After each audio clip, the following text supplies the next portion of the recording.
Good morning, and thanks everyone for coming. Today we're going to be talking about eating to reverse diabetes. My name is Karen. I'm actually finishing up a certification program in holistic nutrition consulting from the American College of Healthcare Sciences. This presentation today actually represents my final project for my course, so thank you all for coming and making this possible. I hope you enjoy it and learn something from it. Before we get started, that didn't work. There we go. Let me tell you just a little bit more about my background. I'm actually a writer by trade. I work for an interactive marketing agency in downtown Kansas City in the River Market area. We work with a lot of medical clients, and one of my main duties in that role is managing a website called Be Sure to Test. Be Sure to Test is an online community that we developed for diabetics. We wanted to create a place where people could go and get the latest news, the latest research about diabetes. There's a lot of information about how to control your diabetes with diet and exercise. And you can also create a profile, post questions on the forums, interact with other people in the diabetes online community. We found that a lot of people who are newly diagnosed feel like they're not getting enough information from their doctors. So it's really helpful to interact with others who have kind of been in the trenches for a while. You can share your story. You can ask questions. There's a panel of certified diabetes educators and nurses who can help answer questions. So that's at BeSureToTest.com. And we developed this site for a client of ours called SurePoint Medical. They are based in Lawrence, Kansas. And what SurePoint does is they distribute your diabetes supplies, your glucose meters, strips, lancets, all of those things that you need to manage your diabetes on a daily basis. They work directly with your insurance company, and a lot of times they can get you a better value going through your insurance company than you would get paying for your supplies at the pharmacy. So you might want to check them out. They're at SurePointMedical.com. And I forgot to pass out my handouts. Could you do me a favor and grab this piece of paper back there and pass those out? All of these websites are listed on your handout, and there's also a link to my website, which has additional links and resources and links to all the studies and articles that we're going to be talking about here today. I also have some starter kits from SurePoint. If anyone would like a new glucose meter, if you need a meter, these come with strips and lancets and all those things to get you started. So I have a few of these. You can pick one up on your way out.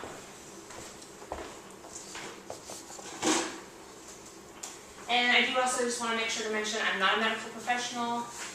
Any information shared here today should be seen as informational purposes only. Please don't make any major changes to your diabetes treatment plan without consulting a doctor. That includes diet.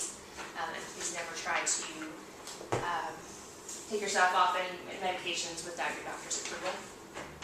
If you don't have a doctor or don't feel like your doctor will be supportive in this type of nutritional approach to treating diabetes, I would encourage you to look for a doctor who's trained in functional medicine. Functional medicine looks at the entire body and the underlying causes of disease. A lot of times what happens in our current healthcare system, we're so compartmentalized. We go to one doctor for diabetes, maybe another doctor for high blood pressure, another doctor for something else, and we kind of miss the way that all of these conditions are connected.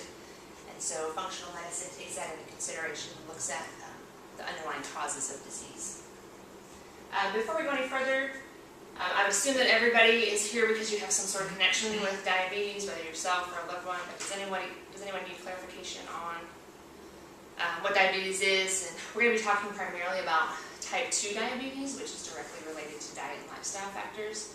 Type 1 diabetes is an autoimmune disease where your body turns on itself and destroys the beta cells in the pancreas that are responsible for producing insulin. Insulin is a hormone that allows glucose or sugar from your food to go into your cells where it can be used as energy. So with type 1 diabetics, it's usually diagnosed very early in childhood. They produce no insulin of their own, so they are insulin dependent and have to take insulin injections every time they eat.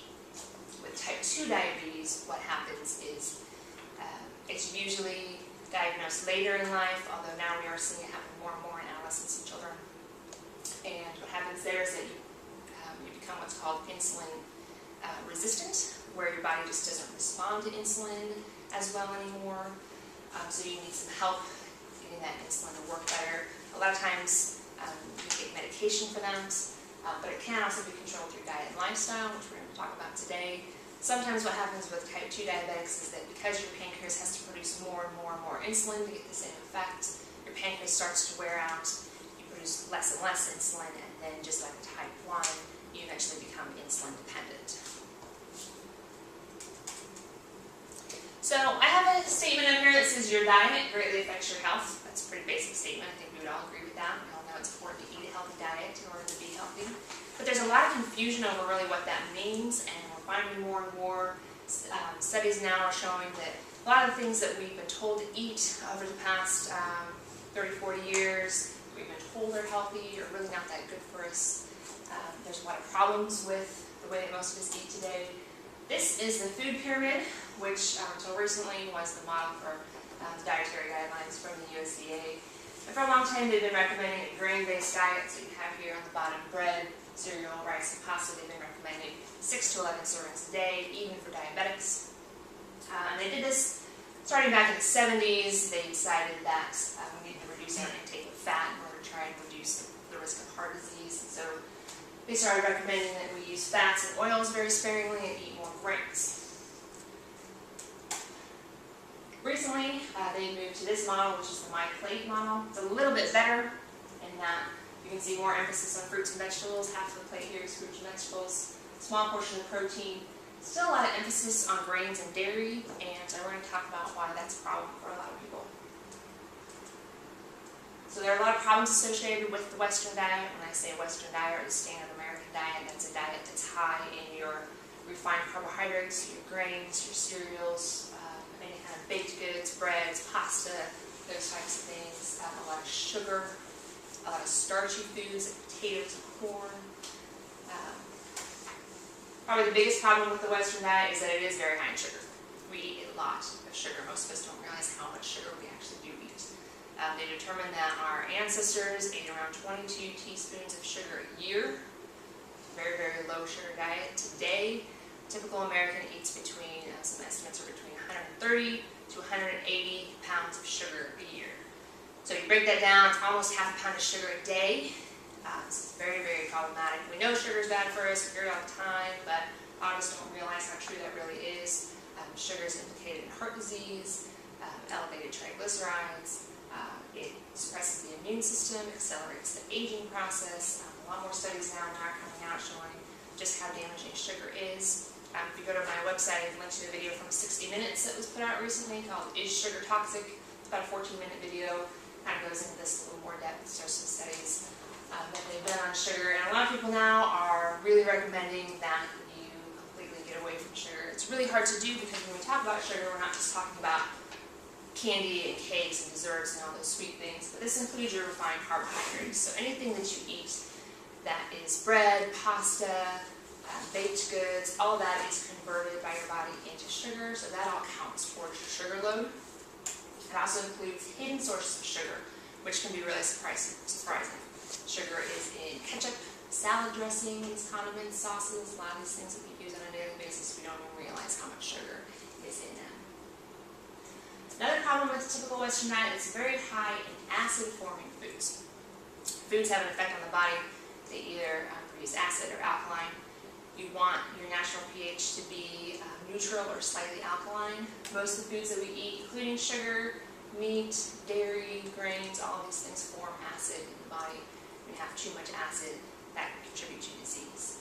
The way to combat that, foods that are high in alkaline are fruits and vegetables. And most of us don't get enough of those. Hormones and antibiotics in meat and dairy products are a big one. You have cattle raised on factory farms, and what happens, we give them hormones so they can grow bigger sooner, they can tend to be slaughtered sooner. These hormones end up in our food.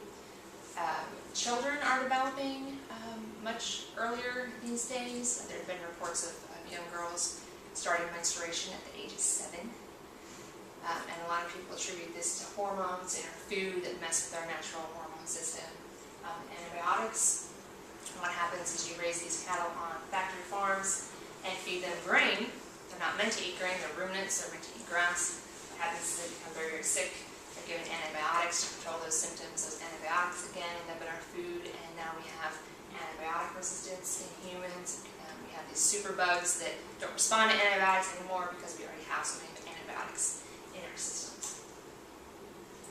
And another thing, fatty acid imbalances. We've all heard of omega-3s. These are the good fats that we're supposed to eat. They're in fatty fish, walnuts, flaxseed.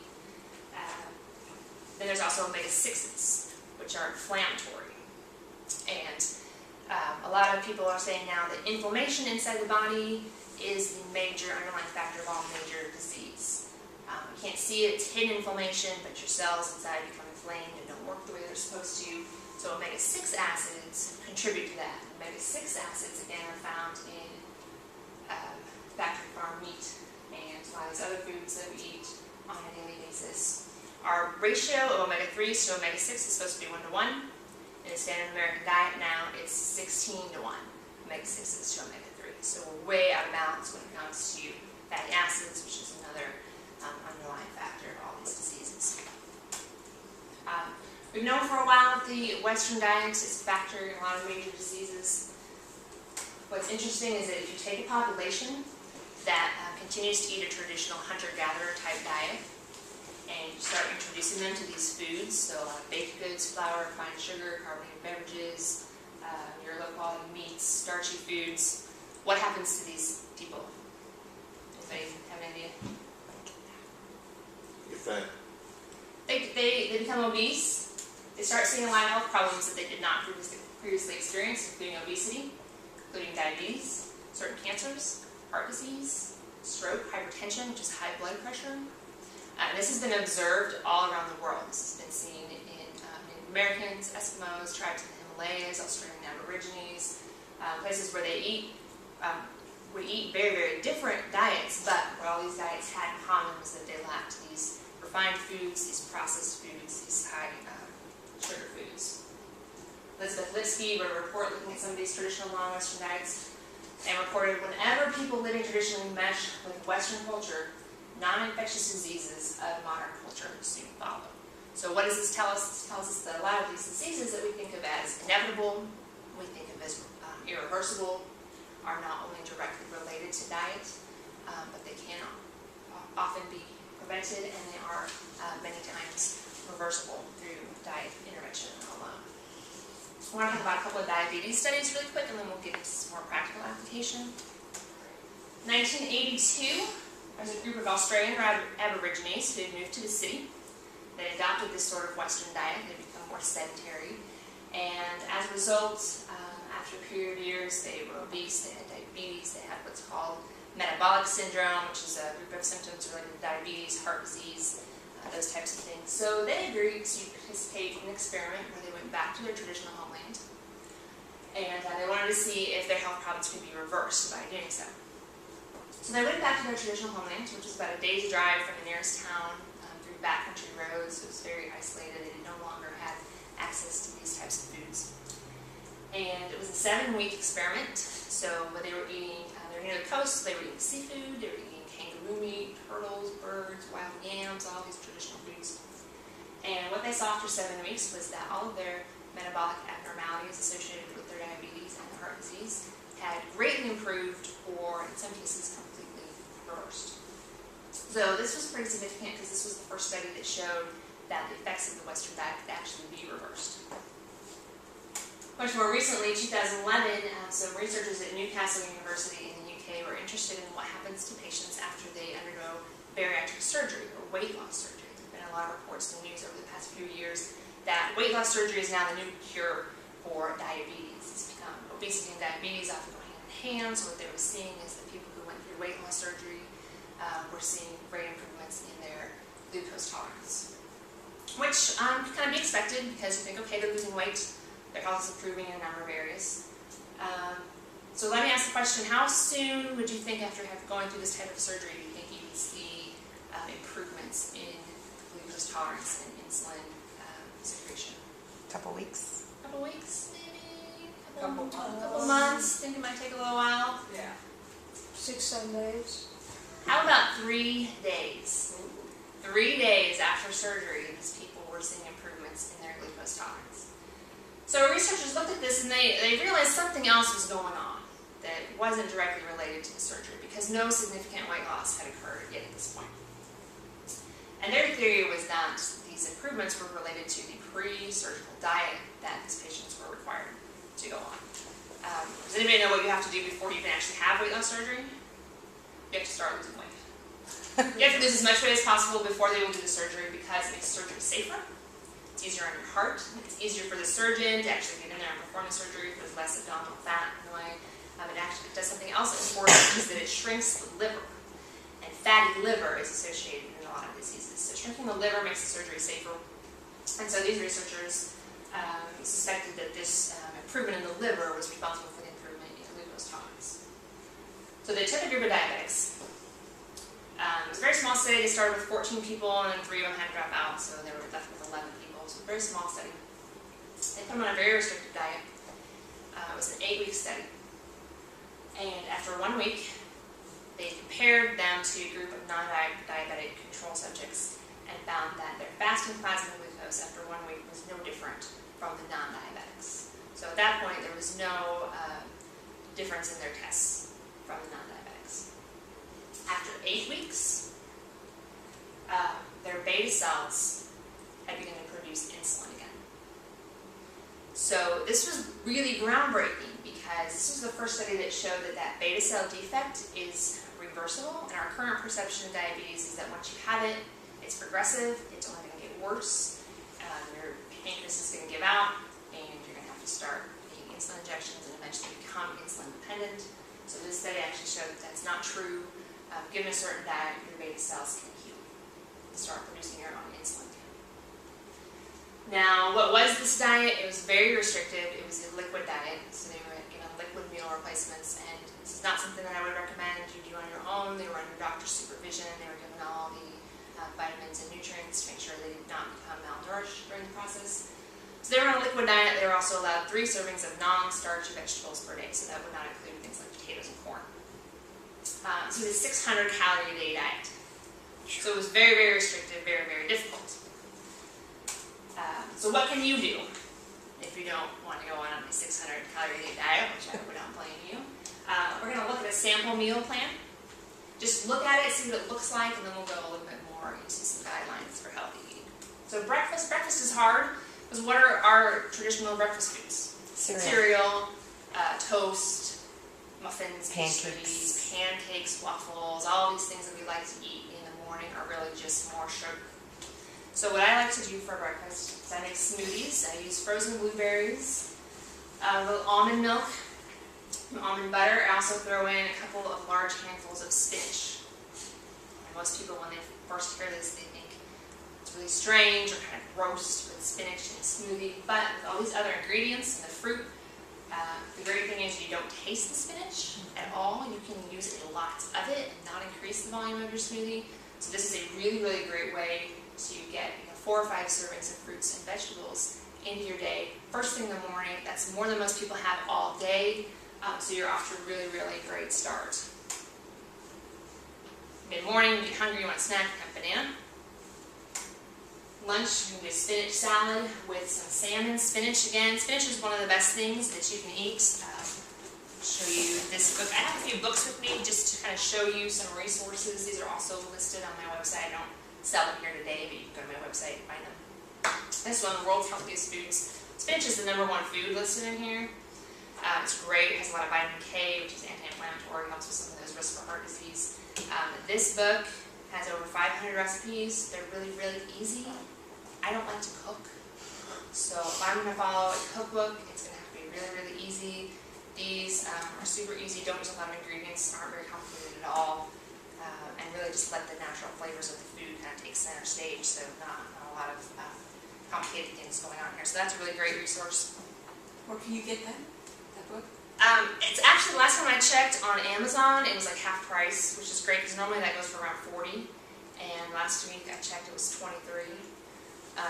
So it is a little pricier. It has, again, over 500 recipes, so it's a really, really great resource. But you can get that on Amazon. And why the almond butter? What is that? The almond butter is for protein, and we'll talk a little bit more about that here in a minute. Snack again in the afternoon, there's almond butter again. I have an apple with some almond butter, kind of hit that afternoon slump, get a little bit more energy. Apple is great for that. Apples actually have been shown to have better effects on the body than caffeine. So if you want a little pick-me-up, instead of reaching for that 3 o'clock cup of coffee, grab an apple. And dinner, almond crusted chicken. The recipe's in your handout. It's excellent with some steamed broccoli and a little bit of fresh fruit for dessert. So, how many people think that they could eat like this? How many people think it would be hard? I don't think a lot of people would want to have a smoothie in the morning. Yeah. You know?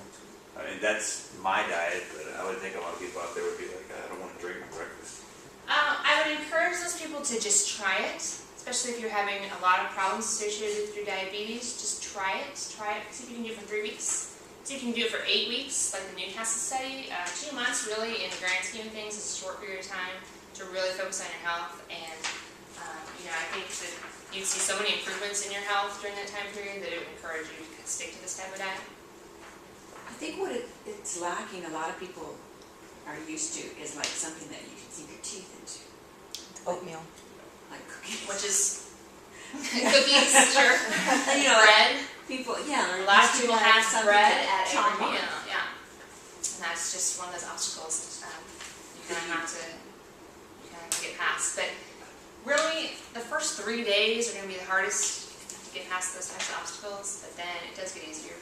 What are some resources people can go and get multiple, other than your book, of course? Are there breakfast recipes in Yeah, your book? there's tons of recipes in that Okay. book.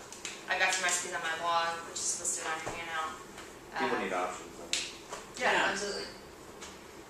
Paleo websites are a really great resource. Paleo diets are based on the diet of our Paleolithic ancestors, and so that excludes any types of processed foods that have kind of come into popularity since the agricultural revolution. So paleo recipes are a really great resource. How does coffee and caffeine mix with this kind of stuff? There are mixed views about that. I've looked at different programs that kind of outline this sort of plan, this type of approach. Some of them let you have coffee, at least during the beginning, and then maybe wean yourself off. But coffee is another one of those acid-forming foods or products that we consume, so it is beneficial to cut back. If you can replace your coffee or some of your coffee with green tea, that's kind of a double benefit. You're getting rid of the acid, you're also adding the green tea, which has so many beneficial properties for you. And there is still a little bit of caffeine in green tea. Any other questions before we move on to some healthy eating guidelines? Okay. Before we go over these, I do want to stress that I don't want you to think about this as deprivation. There's a certain attitude in the diabetes community that, oh, I'm a diabetic and I want to be able to eat what everybody else is eating. I don't want to feel like I can't eat certain things just because I'm a diabetic. I don't want that to be about deprivation, because what I'm going to show you here is really, this is how everybody should be eating, not just diabetics. This is how I eat, this is how my family eats, this is how I recommend that everybody eats. If you want to live longer, enjoy your later years, be able to be more active, prevent disease, treat disease, this is really diet for everybody. The other thing is that I don't want to focus too much on what you can't eat. We'll outline a few things that you should stay away from, but I want to focus on what you can have. There's so many great foods out there that you can have, and a lot of them, we think that we need to doctor up our vegetables and things with salt and additives and other things. If you eat this way for a few days, a couple weeks, kind of give your taste buds a chance to reset, you're going to start appreciating the flavors in these foods a lot more, and just start appreciating these whole foods a lot more. So I don't want you to look at it as a diet of deprivation. The number one thing we need to do is eat a plant-based diet. We're always looking for the latest diet, the newest pill, the newest answer. It's really this simple. Most of your diet needs to be fruits and vegetables. Now, this does not mean that you can't eat meat. A lot of people do go the vegetarian route or the vegan route and have a lot of success with that. You don't have to. You might have to start looking at meat differently. Instead of looking at meat as your main entree and having a little bit of vegetables on the side, just flip that. Think of vegetables as your main dish. Have a little bit of meat on the side. Most of us eat way too much protein. Unless you are actively weight training and building muscle, you don't need a whole lot of protein, so you can cut down on your meat, have just a little bit of meat on the side. What about, can you change that if you know you're going to be doing something? Say, you're going to go rock climbing. Yeah, If absolutely. you know you're going to do that, should you, in order to have more energy or better muscle strength, should you go ahead and eat some protein before you go Yeah, and do absolutely. If something? you know you're going to be working out, you're doing weight training, anything that involves muscle resistance, yeah, absolutely, you can up your protein. And then you can just cut that out on the days that you're more sedentary. Exactly. Number 2, include phytonutrients, protein, and healthy fats in every meal. So what are phytonutrients? Phyto means plants. This is plant nutrients. So your plant compounds, again, include some sort of plant compounds in every meal. These are your vitamins, these are your minerals, these are your antioxidants that can help you prevent disease. There's so many things in plants. We try to replicate that by just taking a pill or multivitamin, but even scientists will tell you they don't really understand how plants, fruits, and vegetables really work. There are things in them that work together that we can't duplicate in a pill.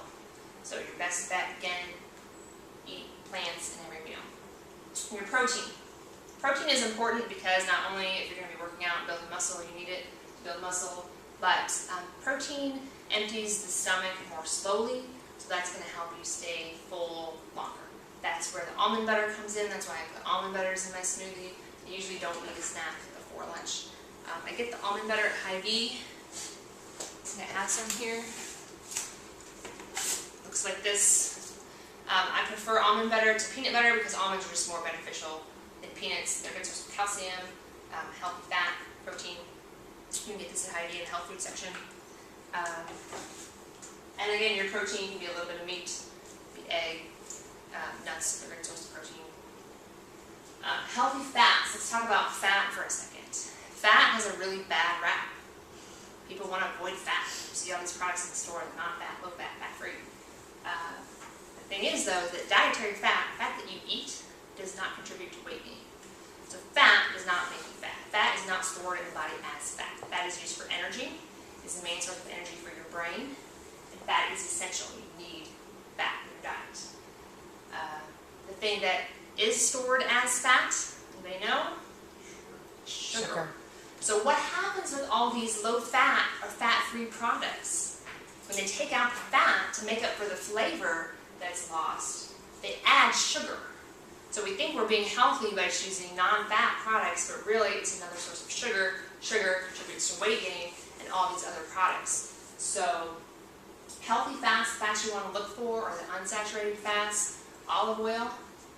I usually use olive oil as a salad dressing, because a lot of the commercial salad dressings that you buy have sugar, they have other additives that you don't need to be putting in your body.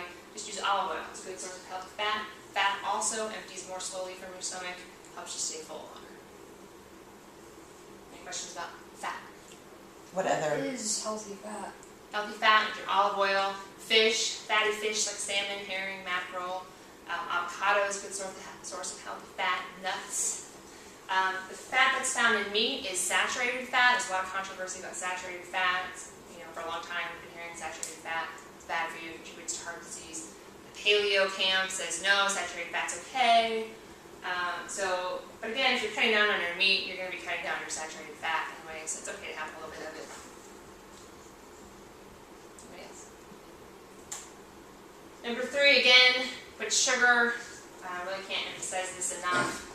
This includes getting rid of all those processed refined carbohydrates, all the bread. We really don't need this stuff. We're told that we need this stuff for energy.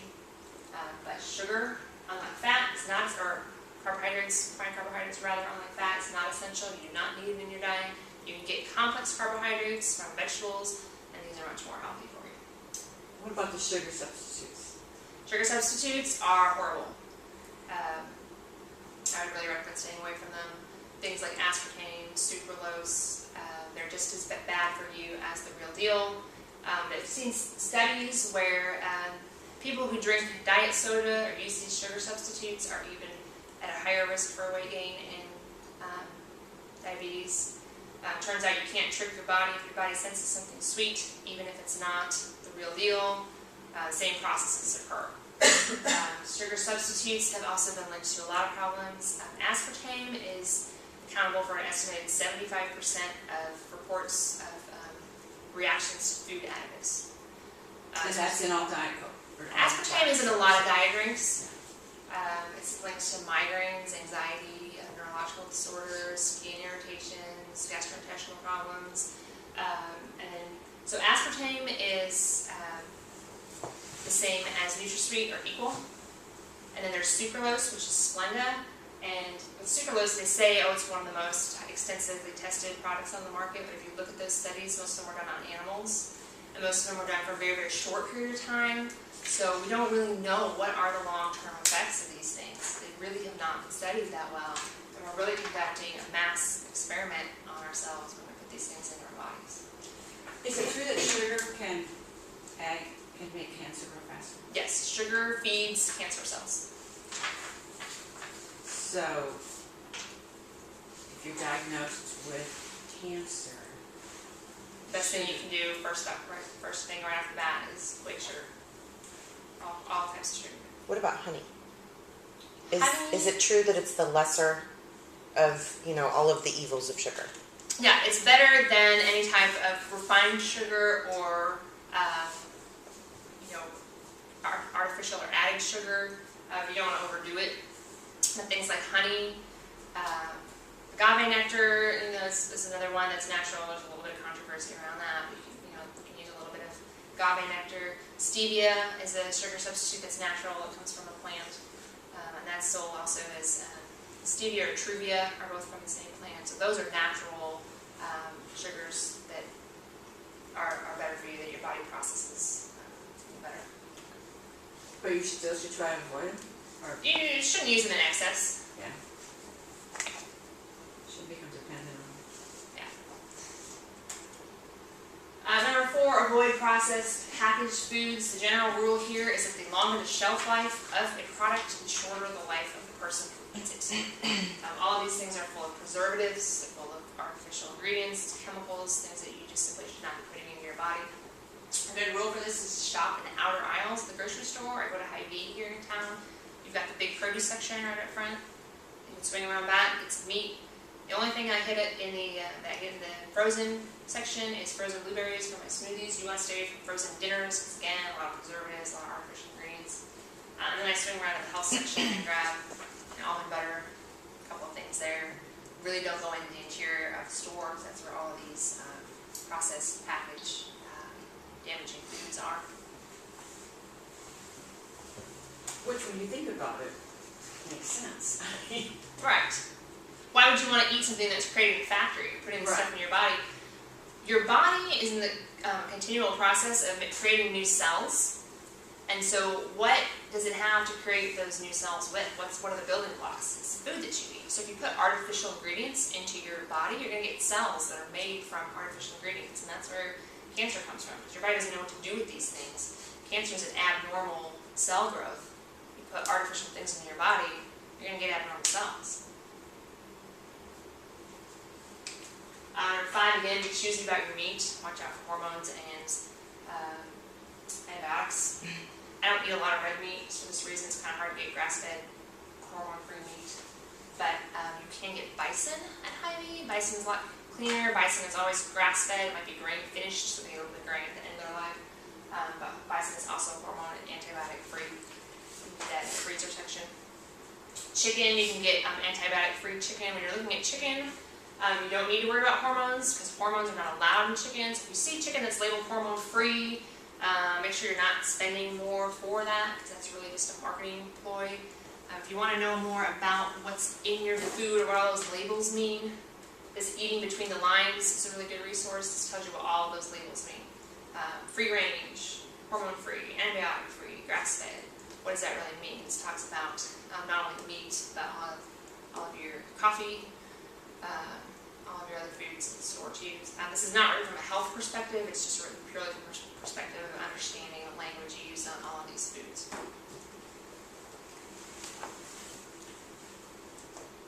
There is an organic butcher shop, actually, in Liberty. It's right outside really? of Liberty. Mhm. Oh, I didn't know that. It's called the Pretty Pig or something. Oh, she got it. Yeah. Number 6, limit dairy. Again, a lot of the hormones and antibiotics end up in our dairy. Dairy is also an acid-forming food, so again, you have that acid buildup. Something interesting about dairy is we're told to consume milk and dairy products for calcium. Well, when you have too much acid in your body, what happens is your body pulls minerals out of your bones to neutralize that acid. So it actually pulls calcium out of your bones. So we think we're doing really well by drinking milk, but we're just creating that acidic environment and actually contributing to leaching more calcium out of our bones. There are other really good sources of calcium. I use almond milk, which I have here. It looks like this. It's fortified with calcium, has even more calcium than cow's milk. You can get this in the health food section. Oranges, leafy greens, your spinach, kale, arugula, sunflower seeds, almonds. Those are all really good sources of calcium. If you eat plant-based diet, alkaline diet, you really shouldn't have to worry about calcium.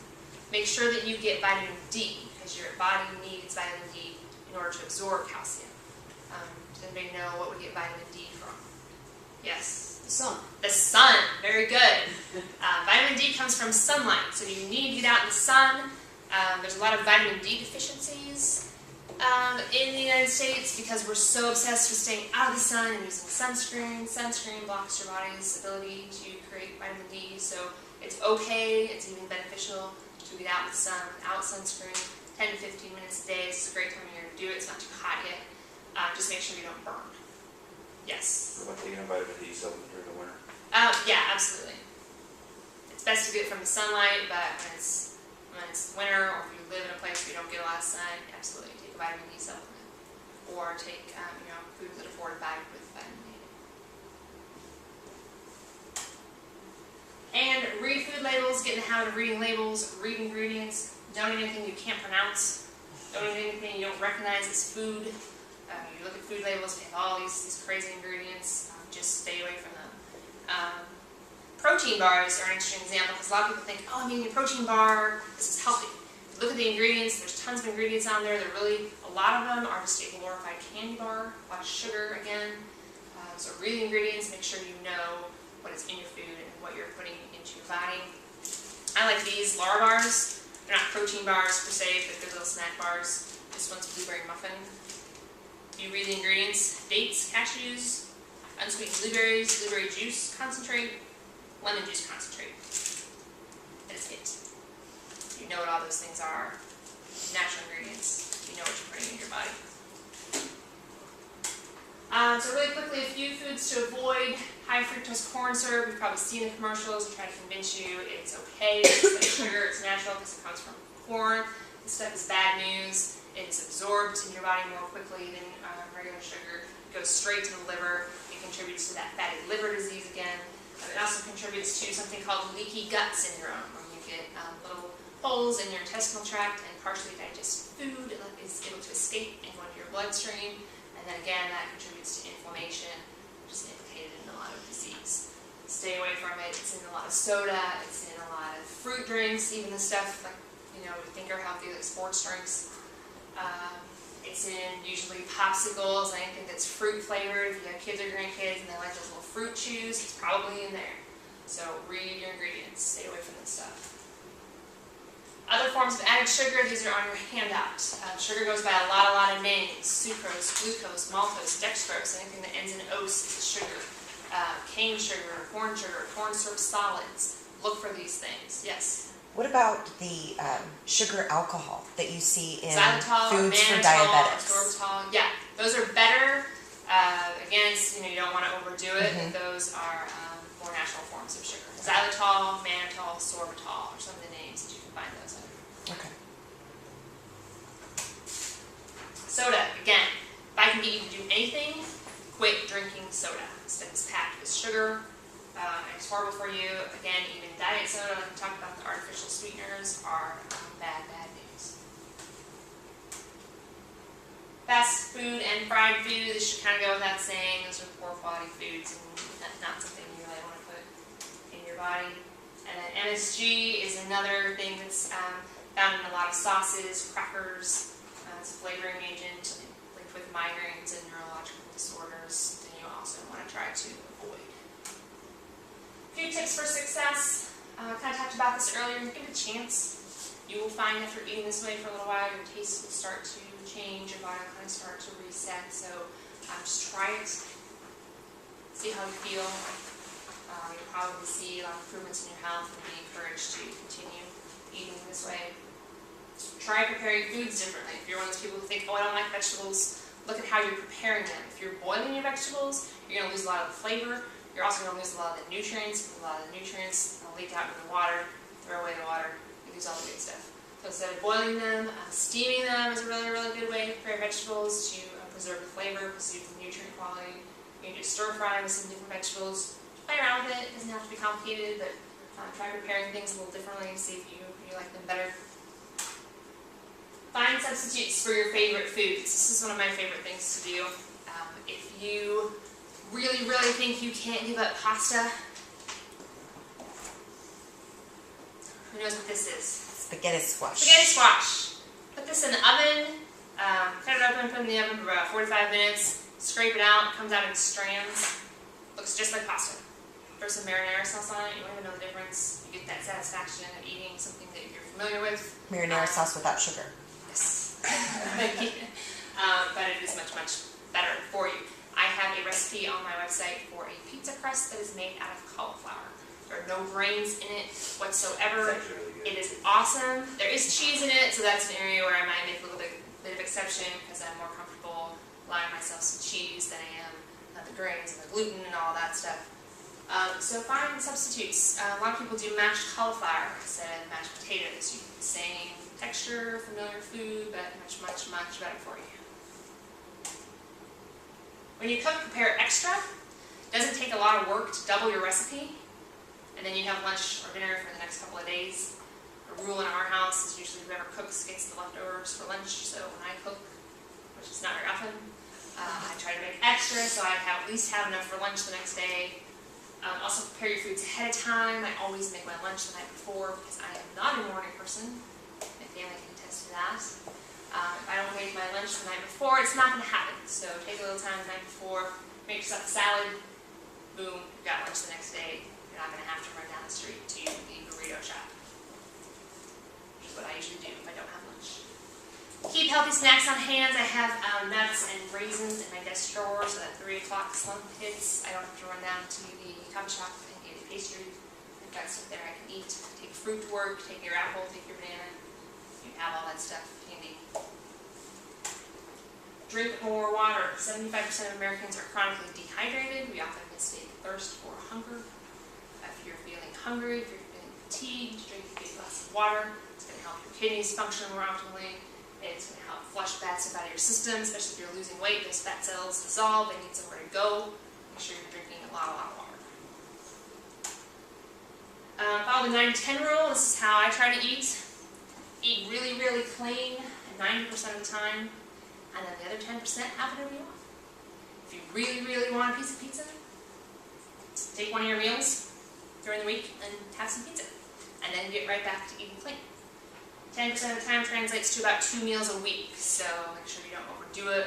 You know, you hear a lot of people say, oh, I just believe in everything in moderation. It doesn't work because what that does is give you a license to eat a little bit of something at every meal, and then it all adds up, and you're really not eating any better than the standard American diet. So 10% of the time, have pizza, have cake, have something you really love. Make treats the exception, not the rule. You kind of get in this habit of wanting to treat all the time. I do it. I have sweet tooth. Try to keep those things to special occasions. And try to find other non-food methods of rewarding yourself and dealing with stress. We kind of have this culture of we're going to reward ourselves with food. Your kid gets good grades, you go out for ice cream, you celebrate a promotion or something, you go out and have cake. Try to find other ways to celebrate, create other traditions with your family. Find other ways of dealing with stress. If you're a stress eater, yoga is great for that. Any kind of exercise is great for stress. Go for a walk, talk to your friend, find something else that you can do besides eating. Really quickly, I want to talk about chemicals in foods and products. This has been in the news just recently. That chemicals in our food and other products contribute to obesity and diabetes because they disrupt the production of insulin. So this includes pesticides in food. So eat organic whenever possible. A lot of people ask, is it really important to eat organic? Yes, because you can't really wash all the pesticides off your food. They're inside the food. They also destroy the nutrient content of a lot of foods.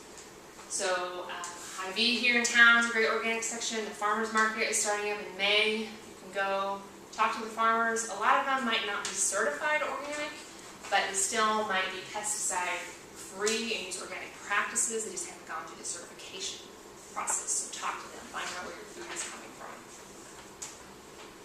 Avoid phthalates. These are chemicals used in plastics. They help make plastic more flexible. This is why you should look for BPA-free plastic bottles. This is also why you should never microwave food in plastic containers. Those chemicals can leach out into your food. Look for phthalate-free cosmetics. You won't probably see phthalate listed as an ingredient, but the label will say phthalate-free. Anything that you put on your skin goes directly into your bloodstream. So it's really important, again, to look at ingredients on facial cleansers, facial moisturizers, body lotions, things like that. And beware of synthetic fragrances. Phthalates are also used in fragrance. This is my contact information, my blog. I'll have a namaste. And my email address is Karen@KarenEisenbraun.com if you want to contact me. I do want to leave you with a story. About a year ago, I read an article by a writer named John Robbins, food journalist. He was writing about a place near Phoenix called the Heart Attack Grill, which actually celebrates obesity. Anyone over 350 pounds eats for free. But he went on to tell the story of a woman who was 30 years old, who weighed 400 pounds, diabetic, 13 different medications. And she was very, very desperate to get her diabetes under control. Nothing was working. She followed her doctor's advice. They put her on a high-protein diet. It didn't help. She was working out 5 times a week. Wasn't helping. She had nerve damage in her leg, and she was at risk of losing her leg because of her diabetes. She was very, very desperate. She talked to a friend of hers who was a vegan nutritionist, and she said, you need to go on a vegan, plant-based diet. And her first reaction was kind of one of anger, She said, I have the best doctors, I'm doing everything they're telling me to do. Who are you to tell me that all I need to do is go on a plant-based diet? But she was desperate enough. She did it. Started losing weight. Within 30 days, she was off her insulin. She went back to her doctors and they were amazed. And they said, look at her numbers. And they said, how did you do this? She said, well, I went on what she called a 100% healthy plant-based diet. And instead of being surprised, her doctors said, oh, sure. We know that plant-based diets can be very effective in treating diabetes. And she said, okay, why didn't you tell me this? I've been trying everything. Why didn't you tell me this? And their answer was, well, it's not practical. It's not practical. So she looked at them and she said, is it practical to be 30 and lose a leg and be morbidly obese? So she walked out and never went back. So, is it difficult? Absolutely. Again, try it, see how you feel. It does get easier. Is it worth it? Absolutely. There are ways that you can take control of your health and not have to suffer with a lot of these complications. Yes? Should we maybe try one meal at a time for a week and then progress into eating a more complete plant-based diet? It's better if you can do it all in the beginning. If that's hard for you, if it's overwhelming to go to the store, you're not sure what to buy, you're not sure how to cook, yeah, try a few recipes, get a few good recipes down, and then add to that. But yeah, do as much as you can. If you want more information, this a recent publication by Dr. Mark Hyman called The Blood Sugar Solution. He outlines a 6-week plan, goes into a lot more detail about all of this, tells you exactly what to eat, recipes, he goes into supplements, all these things. Really great resource in a 6-week plan for getting your system back in balance. Okay. Any other questions?